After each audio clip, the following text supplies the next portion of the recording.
So let's get started because I know you're all anxious to see Ben Heppner. I'm going to turn things over to the Toronto Star and bring up Bob Hepburn, who's the Director of Community Relations and Communications.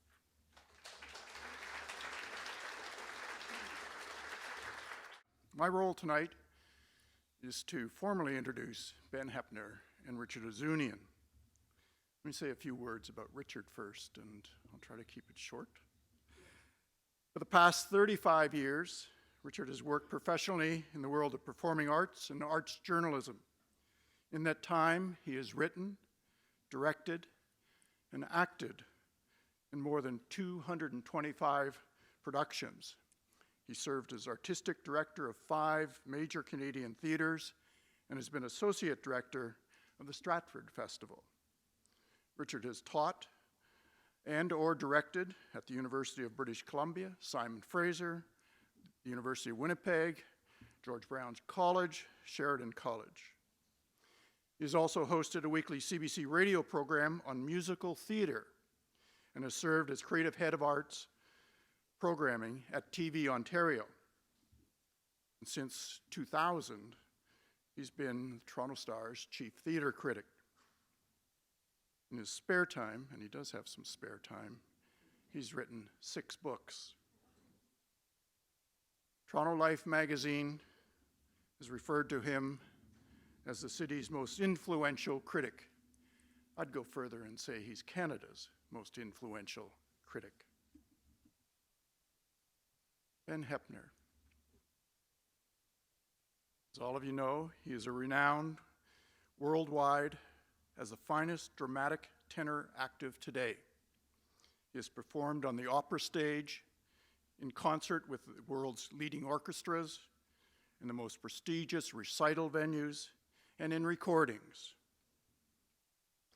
And he was born in that musical center of Murrayville, British Columbia, and grew up in the thriving opera center of Dawson Creek. He began his musical studies at the University of British Columbia, later studied in Toronto, and first gained national attention in 1979 as the winner of the CBC Talent Festival. During his career, he has won both a Grammy Award and a Juno Award, and he is also a member of the Order of Canada. More awards? His career has taken him regularly to the Metropolitan Opera in New York, to Covent Garden, and operas in Vienna, Paris, Chicago, and elsewhere. He's also performed at the closing ceremonies of 2 Winter Olympic Games, in Italy in 2006 and in Vancouver in 2010. Over the years, he has received countless honorary degrees from such institutions as the University of Toronto, York, Queen's, McMaster, McGill, Memorial, and more. And just this month, in his spare time, if you can believe he has some spare time, Ben has added a new title to his resume, radio host. He is now the host of CBC's Saturday Afternoon at the Opera. Please welcome Ben Heppner and Richard Ouzounian.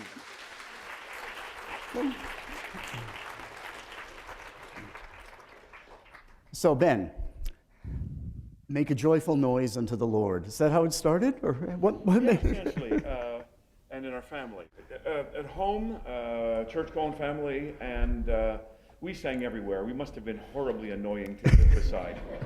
We sang all the time. We sang in the car. In fact, my sister learned how to play ukulele because it was smaller, and it didn't bang so many people, any of her brothers and sisters in the eye. So that was part of it. By the way, who knows where Murrayville is? Anybody know where Murrayville is? It's Langley. Yeah. The Lower Mainland. The Lower Mainland. As we like to put it, that's great. What prompted the move up to Dawson Creek? Move up to Dawson Creek. I was pretty young, so I don't remember a lot of this. But my father had an opportunity to get, I think we had a small acreage, I don't know, maybe a dozen or 15 acres in Aldergrove, as I recall. And he exchanged that for a section, so 640 acres north of Dawson Creek, and I think the other guy got the better deal because these 640 acres, only a portion of them were broken for farming, and my dad at age 50, what was he, 54, 55, was moving up there and starting fresh. I have a great story to ask Ben about, which you will love. We talked about this briefly last week. It's probably, I asked you if you were a good boy, and you said, well, most of the time, but you had one incident when you were young, rather incendiary moment. Oh, yes, oh yes.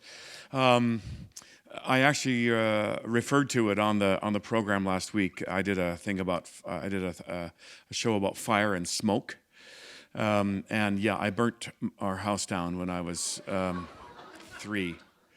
I was 3 years old, and I burnt our house down. We lived in a place called Clayhurst, British Columbia, which is sort of north of Dawson Creek, on the north side of the Peace River, quite remote actually, and the whole story is insane because my father had hurt his back, so he was in the hospital in Dawson Creek, which to get there was quite a trek, and it must have been springtime because my mother had, she didn't drive. She had to arrange for somebody to take her to the river, and because it was such a high flooded situation, the ferry wasn't working, so she had to take a small boat across the river, someone else meet her on the other side, and to go in. It must have taken 2 to 3 hours to do that, I would guess.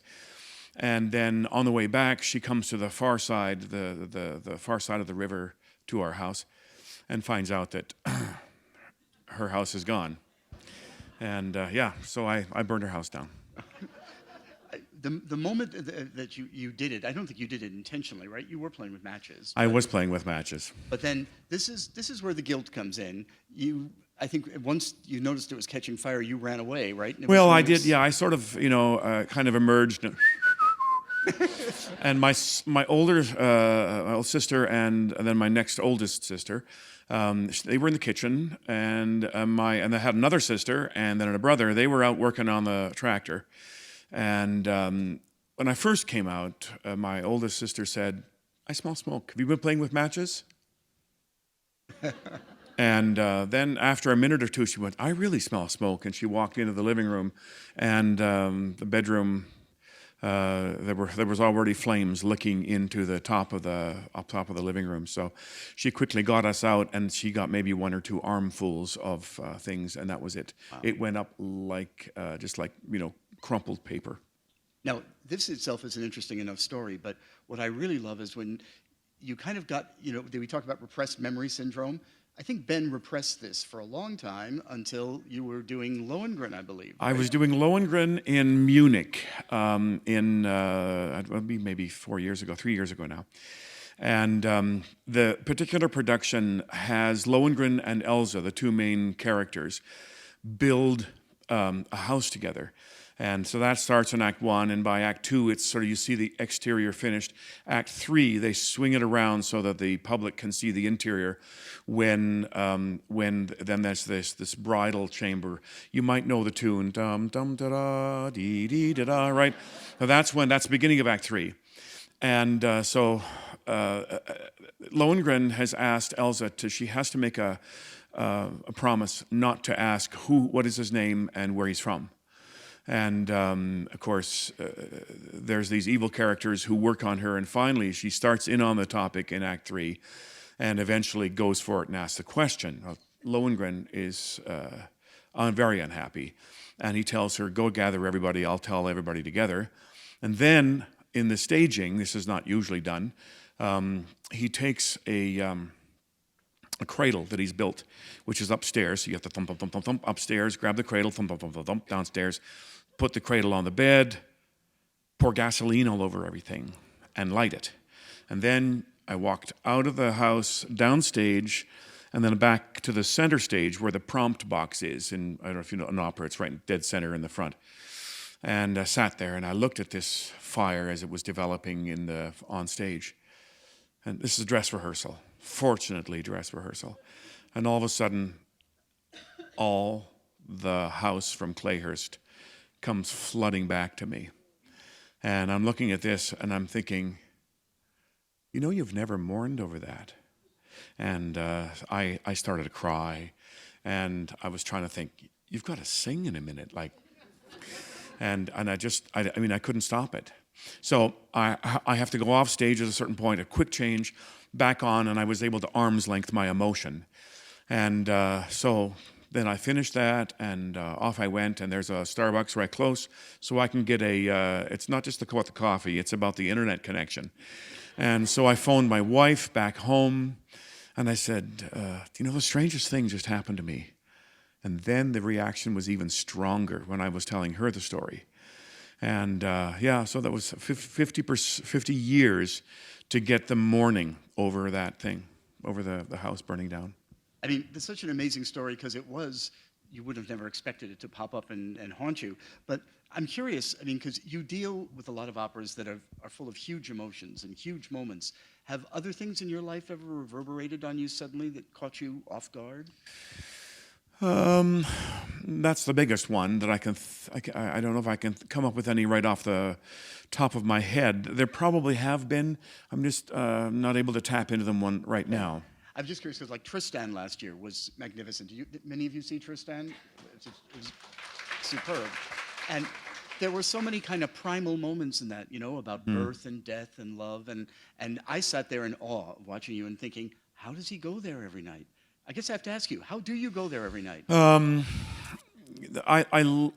There's a sort of an image I have when you're in Act 3 and you've been unconscious, and now you sort of wake up and you're going through your whole life. And at one point he says, you know, my father sired me and then died. And then my mother bore me and then died. And he's in a real poor me moment, you know. And I really kind of like that because I always have the vision that I'm actually trying to crawl into the lap of whoever's in front row. I want somehow for them to feel that I need to be comforted. And it's kind of fun going there, actually. You know, I mean, I used to, when I started, I think I've actually come further as an actor. Not to say that I'm the best actor, but to say that I was so bad to start with that for me to become more vulnerable was difficult. But I really enjoyed it once I learned that I could do it. Right. We have somebody who's obviously very keen on things. Okay, good. I want to go back. We talked about you singing with the family as a child and everything. When was the moment that you were aware or someone ever said to you, you know, you've got a great voice?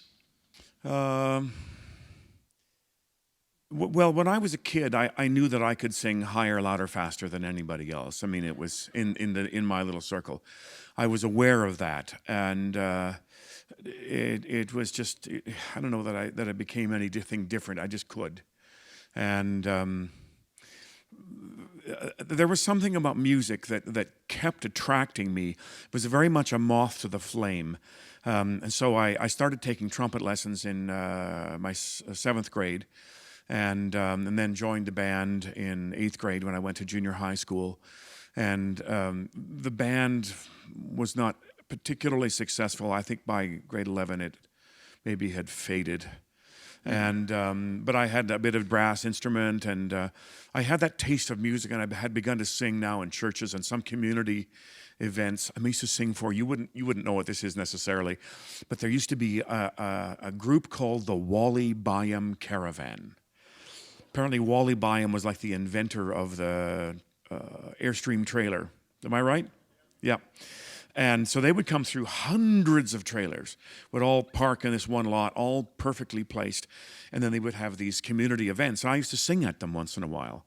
So, I mean, I got this experience, but I went through some really not very happy moments for the audience where I was quite nervous about singing, and I would have things that happened, like my larynx would all of a sudden decide that it needed to shut down. It would just jam up against my uvula, basically, and but I kind of persevered, and because people just kept asking me. Is it something you passionately wanted to do, or did you get into it as? I couldn't stop myself. Right. I'd never thought about it as a career other than as a teacher at first.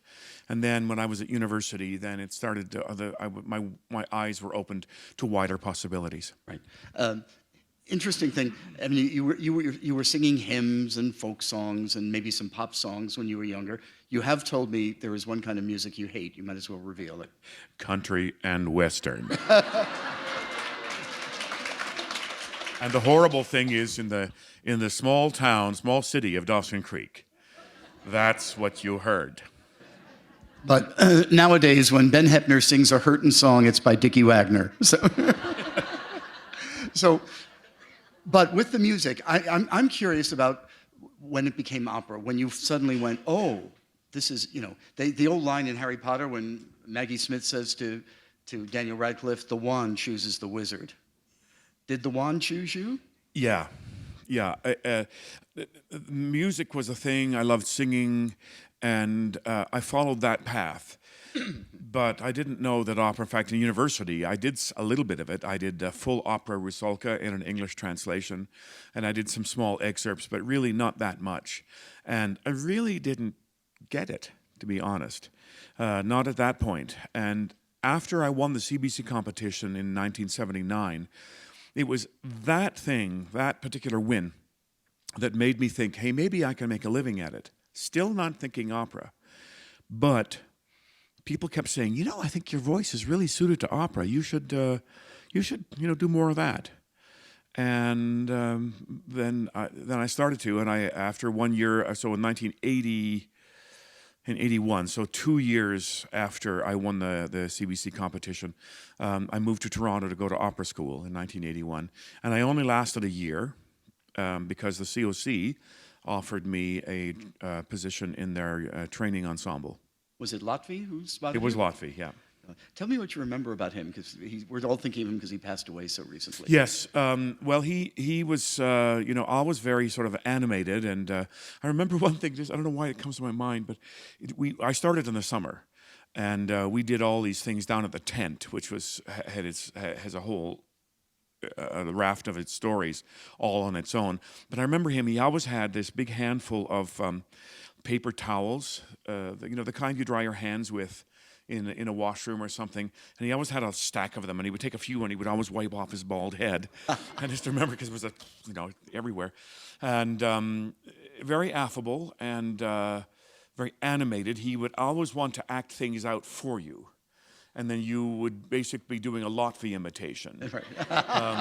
He was good, so it kind of worked. He always thought I should be doing Mozart, and and lighter things. And I did a few, but eventually that had to change. I guess, when did the first heavier parts start to come along? There was a kind of an unfortunate incident that happened between me and Lotfi in, it was actually January of '83. I can even tell you it was January 14th. It was an important thing that happened, but it's also my birthday. And so I kind of ran away. I ran away for about 3.5 years. Well, basically from like summer of maybe '84 till 3 years until '87. And then I decided I was tired of doing things in a half-baked kind of way. I no longer wanted to be okay at a number of different things. I wanted to be good at one thing. And I decided that my best shot was opera. So I did the stupidest thing that I possibly could have ever done, and I do not recommend this, but it worked. I gave up every other thing I was doing, like leading church choirs and anything else that was not directly singing related. And I gave myself a year to get something going. And I could say it actually worked. And so by this point, I was already much more immersed in opera. I was certainly beginning to enjoy the dramatic side of things and the challenge of the music. That's one of the things that really holds the key to me, is I love the challenge of the music. And so I then came back and won the Metropolitan Opera auditions, they call it, in '88. So there was. I want to stop there because that is an amazing story. Because it was a year where there were all these great people there. You know, Susan Graham and Renee Fleming. But it wasn't the big blonde sopranos who won. It was you. Yeah, I know. It kind of surprised me Merseyside. too. Yeah. So there's a story. So while we were at the competition, we go there for a week first, I think it is a week, and you do some training, they coach you on presenting your pieces. And then there were 26 of us, and those 26 we each sang 2 numbers for the judges, and that was the semifinals. And then they chose 11 people as winners. 11 winners. That means, you know, the second in a beauty contest, right? And then you stay 2 weeks and do some more coaching and things, because then these 11 people do a concert with orchestra, and that would be the final concert. However, we were hearing rumors that there was a special prize going to be offered. It was called the Birgit Nilsson Prize, but we'd heard nothing official. So the 11 of us are at a radio studio in the southern part of Manhattan, and we're all doing one number on the air. And so the person who ran the program at the time was Risa Stevens. She was there, and one of the coaches, Joan Dornerman, was there talking with the host. All the rest of us were in the green room, listening over the radio speakers to them talk. And that's when they announced officially that this Birgit Nilsson Prize was going to be offered. And all of a sudden, we started looking at each other as competitors. You know that cartoon with the chicken, and all of a sudden he becomes, you see him, upside down on the platter with a leg sticking up, and he's all nice and roasted with the potatoes beside. That's how we began to look at each other as, So I could feel the tension. And so I decided I had to break the tension. So I leapt to my feet and I said, "That's it. I'm changing my name to Sven Heppner." To this day, Renee Fleming and Susan Graham and Heidi Grant Murphy and the whole crew, they still call me Sven. Now, but what did Sven win singing? Somebody said, who won the prize?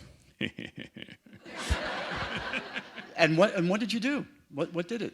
What did I like? What repertoire did I do? Well, I started with the Freischütz aria, Durch die Wälder, durch die Auen, and then I sang Preislied, so the Walter's Prize song from Die Meistersinger, and maybe that's what did it. Yeah. Meistersinger is a special role for you. Yeah. You kind of, at one point you told me you thought it was like your calling card in a way? Oh, absolutely. It was for at least a decade. I sang it first in 1989 in Seattle. And I remember getting through the dress rehearsal and being like, whew, I got through it, because it's pretty long. And I remember talking with my teacher at the time and said, I didn't know I could sing it. I didn't know I could get all the way through it. He said, neither did I. And I said, hey, wait a second. You're the one who recommended me. He says, you've got to take a risk once in a while. And I sang it. I think the last time I sang it was winter 2005. And I've got 2 CD recordings of it and a DVD out there. So I was kind of the first call for that role. That's good. Again, what appeals so much about it? The fact that it's basic. Well, I won't put words in your mouth, but why do you relate to it so much? Well, I think it's his outsider status that absolutely appeals to me the most. When I went to New York, particularly New York, I mean, nobody knew who I was. They knew who Renee Fleming was. They knew who Susan Graham was, because they already had a history in the New York music school world, and people were expecting great things from Renee, and of course, she has not disappointed. But they didn't know who I was, kind of this unwashed Canadian coming down from Toronto. No one knew who I was. I do remember, I don't know if any of you knew Margot Binthart.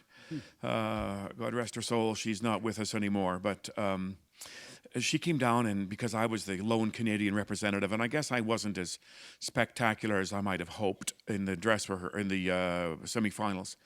And somebody said, Ben has not been really singing as well. He said, have you put him with orchestra yet? And they said, well, no. He said, well, hang on. When he gets with orchestra, it really clicks in. And that's actually what happened. She told me that years later, that's what she had this conversation with people. And she kind of laughed at me because when I came out to sing with the orchestra, I made sure, because I wanted to show something about me that was different, hopefully, than others might show.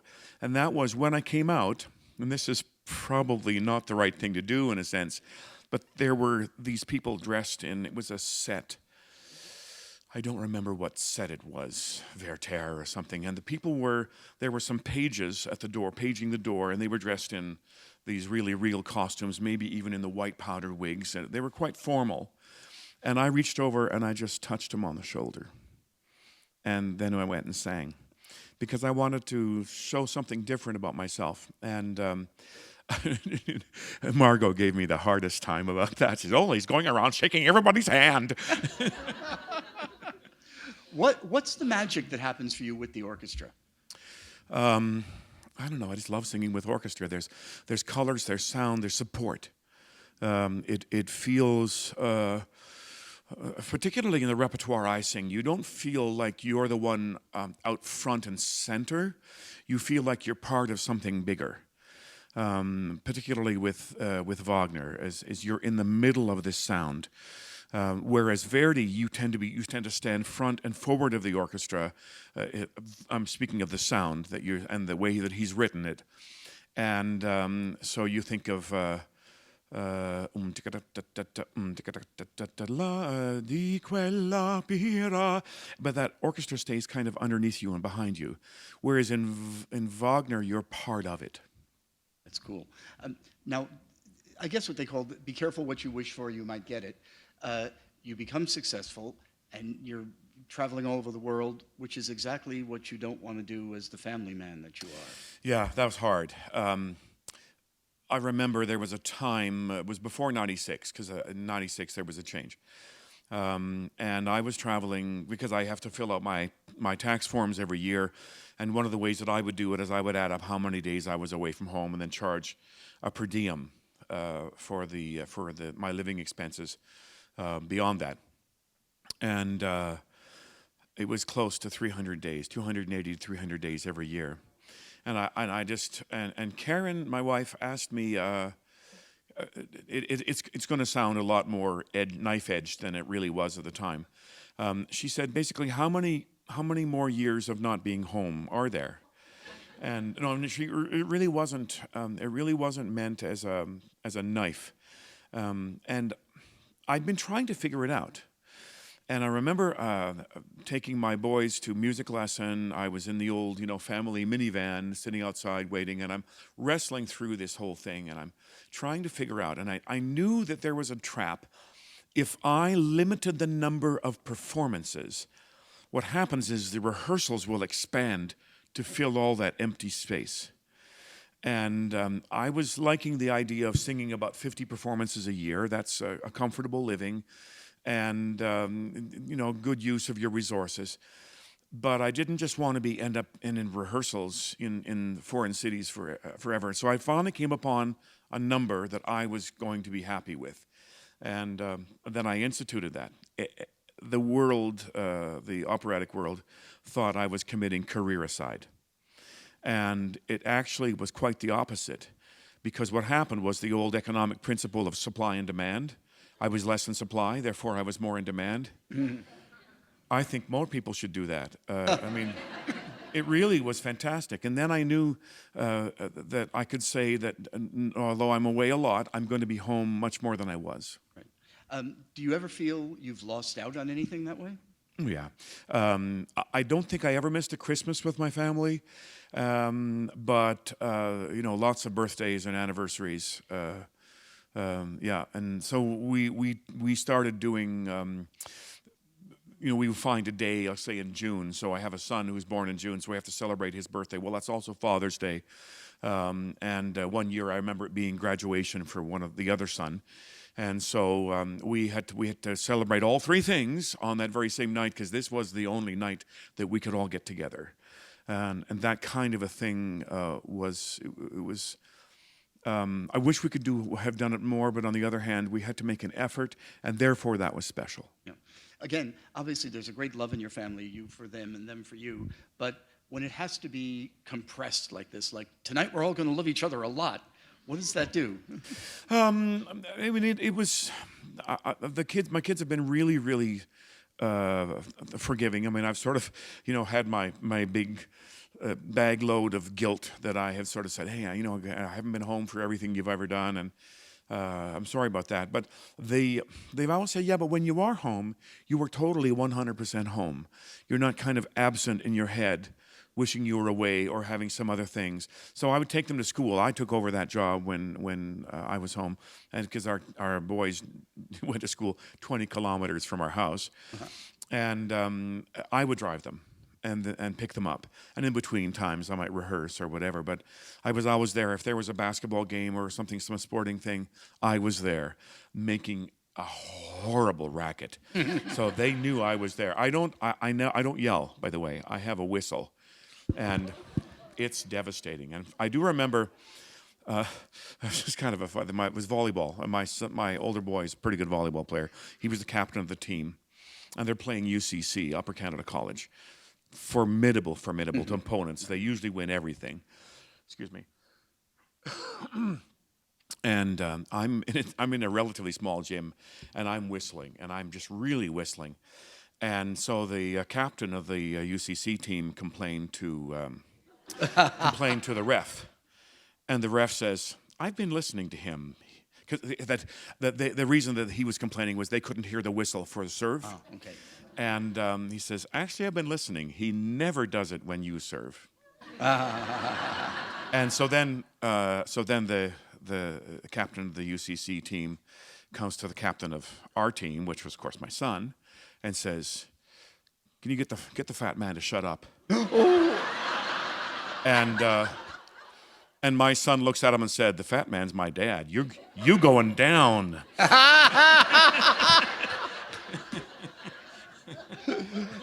I want to see that come into a Wagner one day. Yeah. You going down? Yeah. Now, I guess every singer's nightmare is something happens to the voice, and it did happen to you for a while, sporadically. What triggered it all? Well, there was. It never is one thing. That's the thing. There was we found out that there was a heart pressure or blood pressure medication that I was on.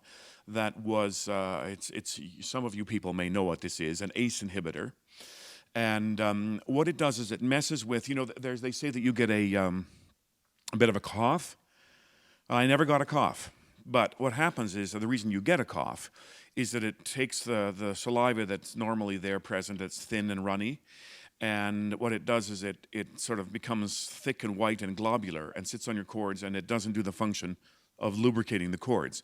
So now add that to the most incredible repertoire in the world, and you're putting a lot of pressure on those cords. And so that, and there may be some other things, but that was a basic building block. And so I went off that, changed, and things were good. And but stuff happens. I found emotional. I didn't thrive emotionally when I was away from home, and that also plays into your life as well. So there's lots of other little building blocks that come in, and it's not just one thing. And also, I'm getting older. No one here is getting older. Before I toss it over to the audience, I wanted to just ask you a bit about Peter Grimes, because that's what we're here doing. And it is a part that you have a real affinity for. Again, is he because he's an outsider as well? Or? Yeah, I think that has part of it. The big change, I was telling somebody today that I certainly have changed my interpretation, and that was, I think I was concerned that people didn't like Peter Grimes, as a performer. And the change I finally figured out, and I'm trying to remember who was maybe the director who helped me understand it most. I tell you, it was actually Sir Peter Hall, was during an Othello. And he said, no, you have to let them hate you. You have to let them hate you. And then if the payoff is later, when they realize you've been had. And that's what it was for me. So I think, and if you don't allow them to hate you, the audience I'm speaking of, there's a tendency for you to try to appeal to them on a kind of a direct basis, even kind of bypassing your characters on stage. And it becomes whiny. It's just, it's kind of like trying to appeal, oh, poor me. And like the Tristan moment I was talking about. Right. But to just allow them to see you as a mean man, because essentially the meaner the borough, the meaner the townsfolk, the meaner you are. They work in balance. And then at a certain point, now having changed it to the fact that I don't try to win them over in any way, then there's a payoff when all of a sudden there's certain moments throughout the opera that have, the way you respond is maybe not what they were expecting a monster to be.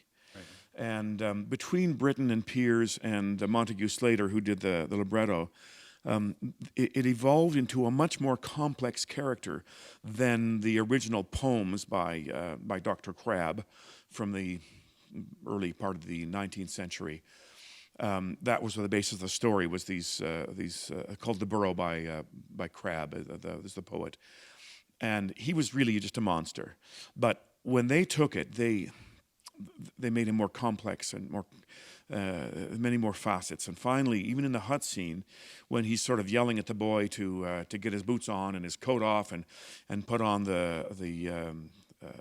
your slicker and your sou'wester and the kind of stuff, and you're and even kind of stomping around, almost threatening to kick him or hit him. There are moments in there of incredible tenderness to that boy. And I think then the audience all of a sudden thinks, wait, have I misjudged him? And then at the end, I love the fact that it doesn't give you a kind of a wrapped up moral that it comes, and the audience is left thinking, oh, I don't know if this is a spoiler alert or not, but Grimes does kill himself. And the audience frequently sits there just trying to figure out why they even care. Like, he's a monster, but why do I maybe not, I feel bad. Why don't I feel happy at his end? That's good. And the last question before I fling back, I've said to you before, I always feel I'm in the presence of spirituality when I hear you sing. And is that very much a part of your stuff? Yeah, very much. I was raised, in church, and it's been very much part of my life since I grew up. And I made a decision along the way that I would be a Christ follower, and it still remains so. In fact, so much so that my wife works as a minister in a church now, just to make sure that I'm not too far away, and I have to go weekly, But yeah, it's a big part. And certainly during the hard times, the early part of 2000s, 2002, 2003, and all the time, anytime you come upon difficulties and things like that, you need strength of family and friends. And I think you need something bigger than yourself to rely on. That's great. I think we can fling it over into the audience if you have some questions. Yes, who did you inherit your music ability from? It's a very interesting thing. You're not speaking of anything. No, okay. There is an interesting case study. My father was born in what is now Ukraine. It was Russia in 1902 when my father was born. And he was married there, he had a child there, came to Canada. They had 3 more. And when the youngest was 8, his first wife died. Then he remarried about a year later, I think, and there are 5 children, of which I'm the last. And it's very clear that the influence is my mother. because the last 5 musical birds, I mean, just, I have a brother who would be a wonderful dramatic bass baritone, would be just phenomenal, but he drives a truck.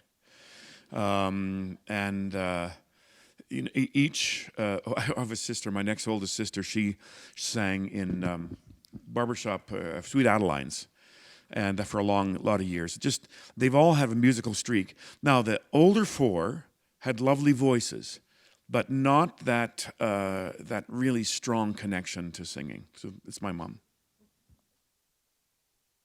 Ben, thank you very much for coming. I think everyone here is just thrilled to see you in person, not singing and talking.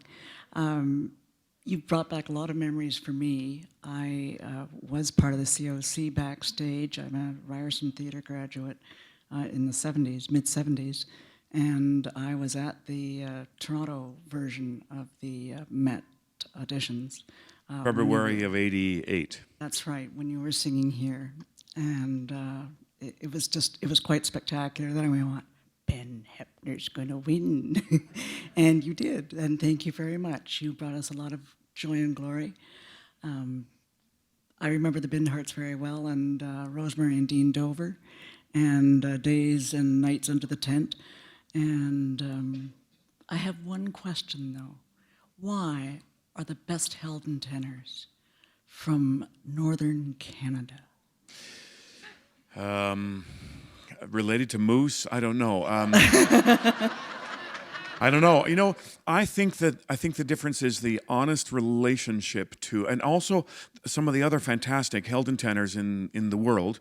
You think of Melchior, and there's a couple of Finnish guys, and they're often Northern, and I don't have an answer for you, but it's interesting, and maybe it's an honesty that come to grips with the possible.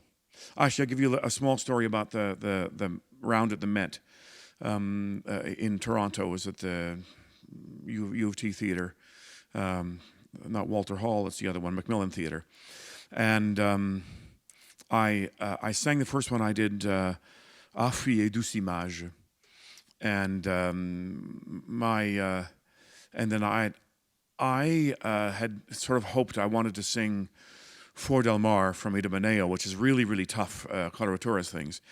And my coach, Dixie Ross Neal, wanted me to sing the Durch die Wälder, durch die Auen from Freischütz.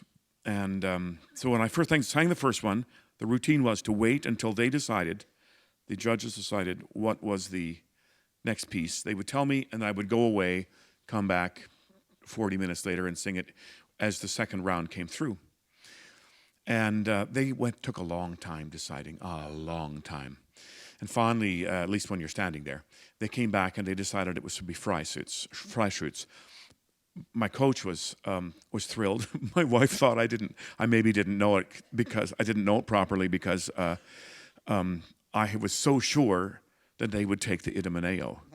And so there had been a big discussion. One of the judges told me there had been a big discussion. He says, he can't sing that. That's not right for him. And the one judge was Carol Neblett, said, then make him hang himself. Because I think he can sing it. But they chose the Freischütz.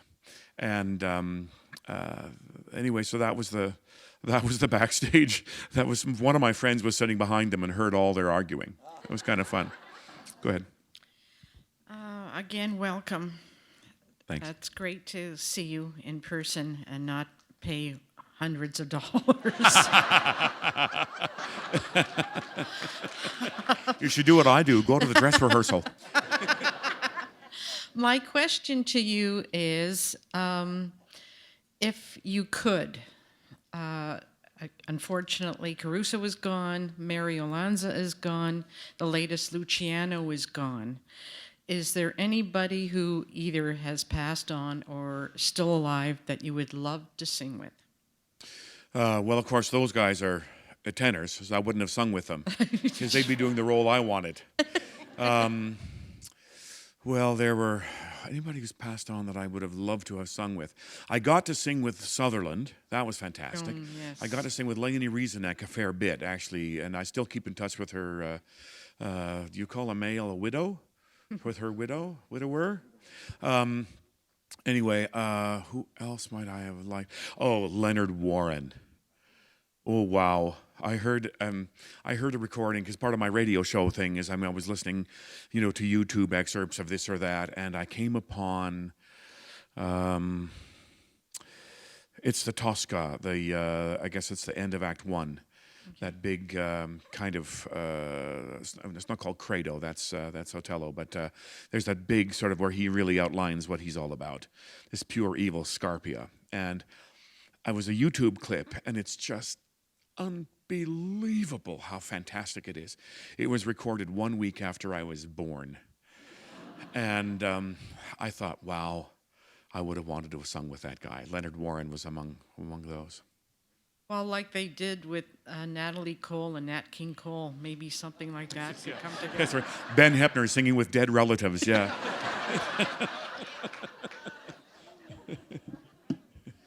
Hi, Ben.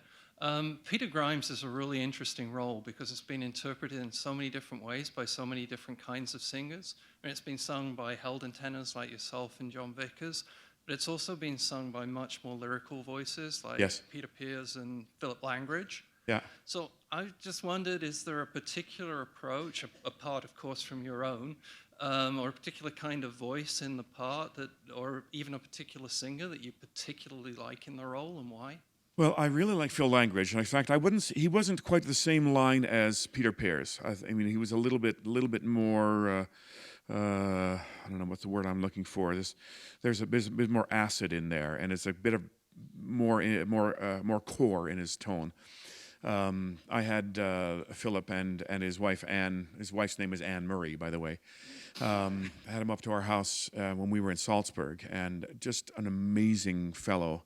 They're a great couple, and there's something about when you bring your own honesty. I think if you're just about if you're about the singing, I don't think it's interesting, but if you're about bringing what you've got to bear on the role, and coming at it from that point of view, I think that's what's interesting. I just, by the way, speaking of various singers, I just had a conversation with Michael Schada, who was singing it next, I think, in Hamburg. So I had just a brief texting exchange with him, and so he, it's more light, but it's been done by the whole range. Talk about a well-written piece. It could handle all of that range of weight and voice. Thank you. Thank you. I have two questions. You spoke about Peter Grimes and his character, and I'm wondering if you think that Britain gives us any clues about why Peter Grimes is a monster. I think you have to go back to the time, and I'm going to be just guessing a little bit here. Britton and Pears had come to North America in early 40s. I don't know the exact year right now, but I think they all landed in Montreal, if I'm not mistaken. Spent time in New York, spent time in, I believe, Escondido, California, which is kind of interesting because it's not a very well-known town. I have friends that live there, not on the coast or anything. And I think they began to miss. I mean, they were a homosexual couple, but that wasn't talked about, not in the 40s. And they were, and I don't know about Pearce so much, but Britton was a pacifist, and he really did not like the way that all the British industrial complex seemed to be willing to sacrifice their own sons to that end, to the war effort. And I think so he felt an alienation. There's two fronts already. And I've also heard someone say that in a sense, he hadn't experienced a musical open arms in Britain. They were very kind of outside to him. They hadn't brought him into the center of their musical family. And so he felt on three levels a sense of alienation. And so when he and Peter became aware of the Crabbe poems, the Burrow, they recognized something I think Britten said, or maybe it was Piers, that when they had discovered these poems, that it was at once that he had to write an opera about it. That was one thing. And where he belonged, which was back in England. And so I think there's a the place of longing for home. There's a thing about alienation, and something about the story resonated with them both. And they apparently they sketched most of the story on the voyage back in 1942. I think it was 1940. I mean, it was mid-war, wow. And they sketched out most of the story. Then they brought in Montague Slater to sort of help get things flowing. And there's been a lot of interpretation about his personal life and all these other things. And I think as soon as we start to play towards that, we lose the strength of the opera. I think that it serves as a very good background and a reflector as to why he might write what he did. But it's about alienation and that mean spirit of the borough. Somehow he felt it personally, and it's his second opera, and it might well be considered his best. Thank you very much. My second question, was there a teacher who helped you discover the full extent of your abilities?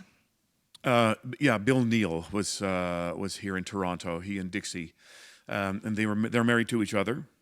Bill sort of did the technical things, and Dixie did the musical coaching. And probably because of the way that I learn, Dixie is probably more important in getting my feet and the rubber meeting the road, to be able to. Bill was the first one, or Dixie maybe, because I met Dixie first, was the first one to, there's way more inside there. I have a crazy story. I was called in at the last minute to fill in for a concert in Edmonton with somebody who was in Toronto here with the ensemble and was sick, couldn't go. So I had to learn this music really fast. One of those pieces was the Mozart aria Un'aura amorosa, from Così van tutti. It was the last piece I did with her before we finished our session, and I was going to go on the flight to Edmonton. So we finished the coaching, and she put the score back and gave it to me, and she said, I want you to promise me one thing. Oh, what's that? Well, you go to Edmonton, and you're going to sing great. It's going to be just great. Everything's going to be fine. You're singing really well. But never ever sing this piece again. which was the Mozart, which is so exactly the opposite of what Lotfi had said. And Dixie was right. Yeah, that's interesting. I just want to leave everybody with one word of encouragement about the COC. You don't have to spend a fortune to hear Ben Heppner. I got a rush seat on opening night of Tristan und Isolde for $20. So, bravo. What I found really interesting or ambiguous was when you talked about the audience, and you said, I cannot, because you've been talking, I don't know, anyway, when you talk about the audience, and you said, I cannot be, if the audience is against me because I'm a villain, I cannot feel that I am a bad person. But I thought that as a character, if you were the villain and the audience hated you, that would be a positive for you. But not every performer is able to let themselves be disliked. I actually had a conversation with a very famous Spanish tenor, and he wouldn't do Peter Grimes for that very reason, that he just didn't feel that he would be, he didn't like the character. He thought it was too mean, and he didn't want to portray that kind of character. I think it's very interesting. I like those characters, actually, in some strange way. You ended up liking it. Oh, yes. Okay, so you have to accept what is your responsibility, rather than trying to appeal directly to the audience, as I'm talking here. you need to be able to relate to the character on stage and respond that way, to the character and the situation and the drama that's on stage, and to forget about the audience. And if they don't like you, so be it. Hello, Ben. Two quick questions. Firstly, I'm wondering how operationally you will host Saturday afternoon at the Opera with your ambitious international performance roster. And secondly, if there's an aria or a lead that's your friend that you most love in all the world. An aria. Well, let's start with the radio thing. The timing is perfect for this. I have a busy fall. Peter Grimes with the Canadian Opera Company, and then I go about a week later to Vienna and rehearse and perform Peter Grimes there as well. But there's sort of two parts to the radio thing. One part I can pre-tape, and then there's another part where I need to be live, and the live part needs to be when the Metropolitan Opera is broadcasting there. And that's what I need to do, is to be live. And actually, from the first Saturday of December, which is the December 7th this year, all the way through the season, which ends the second Saturday of May, I miss one. So yeah, so the timing is good for that. Aria that I personally love. Yes. In the tenor repertoire. Yes.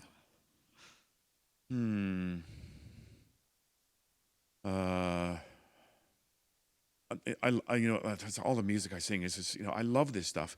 One of the ones I haven't done the role, but I love the aria is O Freund, ich werde sie nicht wiedersehen from the Tote Stadt, the Dead City, by Korngold. And it's just something about that music that just, makes my heart, just absolutely resonate. Thank you. Did you ever dare repeat a rendition of Una Aura Amorosa, despite the advice to avoid it? And what is your general feeling about performing Mozart operas, in particular Così fan tutte? I've had very little experience with Così. I did it as a student when I was in University of British Columbia, from where I have a doctoral degree, or an honorary doctoral degree. So I didn't have a lot of experience with it. We just did a section from the end of Act 1. And Una Aura Amorosa is part of that. And I've never sung it publicly for money. Since I've sung it just sometimes just for fun. Maybe if I was giving somebody a coaching or something, and you might sort of sing a phrase. And I think I sing it better now, or at least 5 years ago. So that was, I've never sung it again. Sorry, what was your second part? What sort of feeling do you have about Mozart? Mozart operas in general? Yeah, I've only done 2 Mozart operas since '88. When I won the Met, and that was Idomeneo, which was my Metropolitan Opera debut, and then La Clemenza di Tito, which I did in Salzburg, and then I did performances in San Francisco, filling in for somebody who had to go home because of his wife was suffering, and those are slightly different operas. So they can be sung by a little bit bigger voice. The tessitura of the Mozart opera is sitting right there in what we call passaggio, which is sort of like up above a C, like E to G. And that's a really crucial little part. And those are hard to negotiate. Mozart's not that high, but it sits in the most uncomfortable part of a tenor's voice. It's just mean. And at least seemingly. And so I'm not having a lot of experience, and having only the experience of the Idomeneo and the Clemenza, I really enjoyed them both, but I haven't gone back to them very frequently.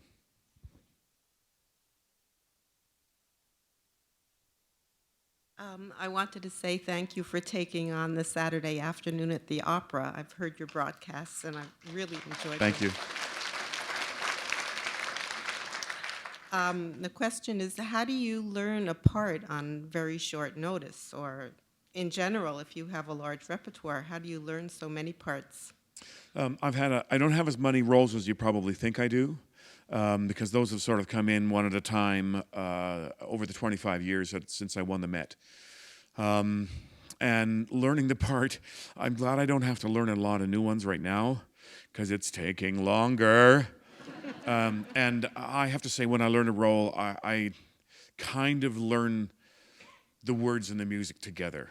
For some reason, it helps me if I associate the words with tunes, and then they sort of come in. And then after I've gotten a basic thing going, then you might do a translation of it. Just maybe some of the important words that you don't know yet or don't understand, so you put them in.